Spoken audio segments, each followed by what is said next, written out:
C'est parti pour démontage, nettoyage du moyeu de roue. Donc le tambour, il est en bon état, hein, les garnitures sont en bon état. Donc on va démonter les garnitures sur le support, voilà, qu'on va mettre de côté, qu'on nettoiera après.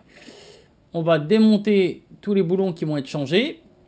On va dégraisser, nettoyer toutes les pièces qu'on garde. Donc tout ça c'est nettoyé au White Spirit. Voilà, pour nettoyer toute cette graisse, ce cambouis, la merde qu'il y a partout, hein, cette graisse graphite qui a été utilisée, qui colle, mais c'est la misère de chez misère, quoi. Donc nettoyage total, bien en profondeur. On va contrôler en même temps le roulement, savoir s'il est en bon état. Au pinceau, à la brosse à dents, au tournevis, tout ce qu'il faut. Il y a un roulement à l'intérieur, donc on le nettoie bien, on regarde s'il ne fait pas de bruit, quoi. Donc nickel, hein, ça tourne rond, ça grogne pas. Donc là, dans notre cas à nous, il est nickel. Donc on y mettra un petit peu de graisse sur la gueule, étant donné qu'on voit les billes par l'intérieur. Et ça sera impeccable. Donc voilà. Ça tourne rond, c'est impeccable. Tu vois, toutes les entretoises, tous les écrous qui ont une forme spécifique qui vont à l'intérieur du moyeu de roue. Donc pareil, hein, à la brosse à dents, au pinceau, pour décoller ce cambouis, quoi. Ce cambouis qui est de la vieille graisse, de l'huile, de la crasse, de la poussière, un peu de tout, quoi. Donc nettoyage des garnitures de frein, donc surtout pas avec du White Spirit, hein, surtout pas. On a que le white c'est gras, surtout pas les garnitures.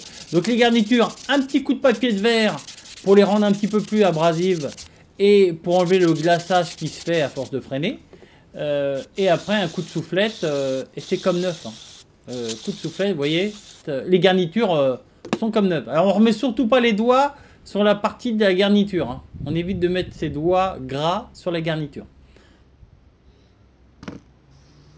Donc après, montage des 4 tampons caoutchouc qui sont à l'intérieur du moyeu, qui sont maintenus par un petit joint torique au milieu. Ça, c'est super pratique et il n'y a pas ça sur toutes les machines. Mais juste ce petit joint torique, ça tient les 4 tampons, c'est super.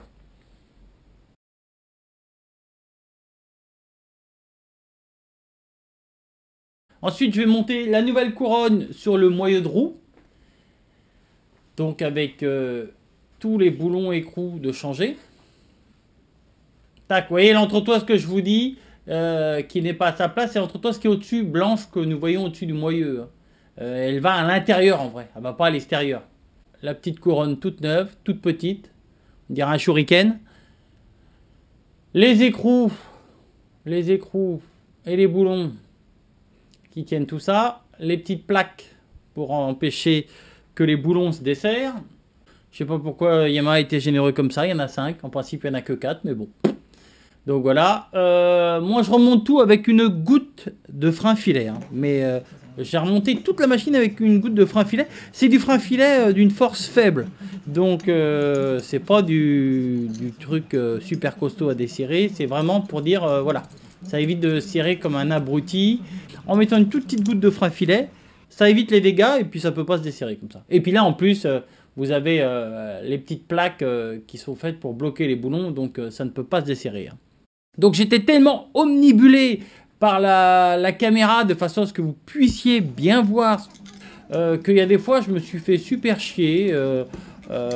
J'étais tellement là-dedans que voilà, parce que là le moyeu je l'aurais remis tout simplement sur la jante, positionné sur la jante. Je pouvais le bloquer puis je pouvais le serrer, hein, c'était facile de tenir la roue complète. Mais j'étais tellement dans mon délire que la caméra était au-dessus, qu'il fallait vraiment que vous ayez accès à voir exactement ce que je faisais, que bien des fois sur cette série je me suis bien fait chier. La caméra se trouvait entre la pièce que je remontais ou que je nettoyais et moi j'étais derrière la caméra, donc c'était un petit peu la misère. Mais enfin bon, allez, on va arrêter de se plaindre. L'objectif étant de voir ce que je fais, donc là je pense que vous arrivez à voir ce que je fais. Donc j'étais obligé de faire un petit peu le MacGyver avec un morceau de bois. Voilà, je trouve ça pratique la voix off. Donc vous me direz à l'occasion ce que vous en pensez, parce que toute cette série par rapport à la série de 200 Blaster que j'ai faite avant, la série Piwi 80, je l'ai fait entièrement en voix off comme ça, je trouve ça beaucoup plus pratique. Donc ensuite avec un tournevis on essaie de faire levier, de commencer à les plier légèrement, hein.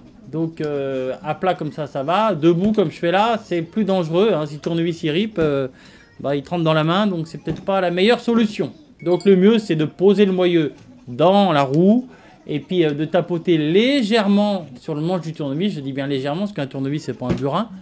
De façon à commencer à tordre un petit peu les lamelles et puis après de les finir avec un tout petit marteau. Tac, voilà, j'ai fait carrément avec un chasse-goupille.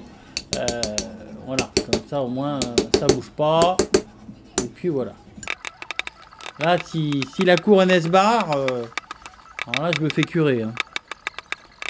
Donc voilà, en vrai j'aurais fait tout en ayant posé ça sur le milieu de la roue, c'était nickel quoi. L'entretoise, je sais pas si vous voyez l'entretoise qui est sur le moyeu de roue, hein, je l'ai mis à l'extérieur, en vrai elle ne va pas à l'extérieur, elle va à l'intérieur. Hein. Qu'est-ce que j'ai oublié de déballer? Ah oui, ça c'est voilà.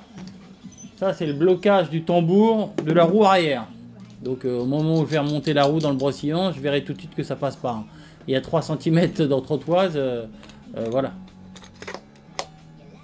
Voilà, impeccable, tout bien. Moyeu de roue, roue opérationnelle, il n'y a plus qu'à remonter.